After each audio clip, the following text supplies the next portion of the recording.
Hello everyone, আসসালামু আলাইকুম। আমি সুবর্ণা রহমান, সুবর্ণা রসনাঘর থেকে। আজকে আমি একটা সিম্পল রেসিপি করব, সেটা হচ্ছে পোলাও। সেটা সবাই পারে, তারপরেও মনে হলো আমি করি, সেটা একটু সবাইকে দেখাই আমি কিভাবে করি। আমি যেহেতু 3 পট চাল নিয়েছিলাম, ওই জন্য আমি 5.5 পট পানি নিয়ে নিয়েছি।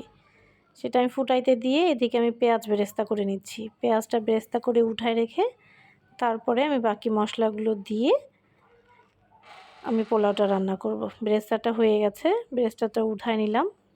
এখন আমি তেলে তেজপাতা, সাদা এলাচ, লবঙ্গ, দারচিনি দিয়ে চালটা দিয়ে দিয়েছি। চালটা দিয়ে এখন আমি 1 চা চামচ আদা বাটা, 1 চা চামচ রসুন বাটা, সামান্য একটু জিরা বাটা দিয়ে আমি নেড়ে চেড়ে নিচ্ছি।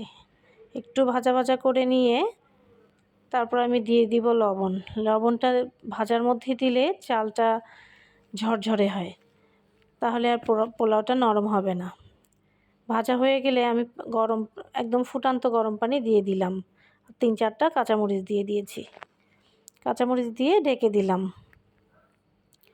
আর হয়ে গেছে, কিছুটা পানি একটু টেনে গেছে। তারপরে আমি দিয়ে দিলাম একটু লেবুর রস। লেবুর রস দিলে হয় পোলাওটা অনেকটা হোয়াইট কালার হয়ে যায়, লালচে কালার হয় অনেক সময় পোলাও, তাই আমি লেবুর রসটা অ্যাড করলাম। লেবুর রসটা দেওয়ার পরে আমি একটু পাউডার দুধ অ্যাড করেছি, আমার ভালো লাগে পাউডার দুধটা পোলাওয়ে।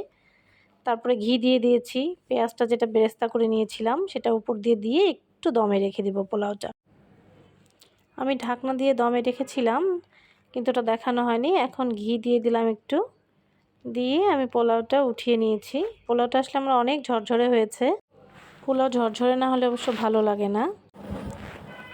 প্লিজ আমার চ্যানেলটিকে আপনারা লাইক, কমেন্টস অ্যান্ড সাবস্ক্রাইব করবেন। আল্লাহ হাফেজ।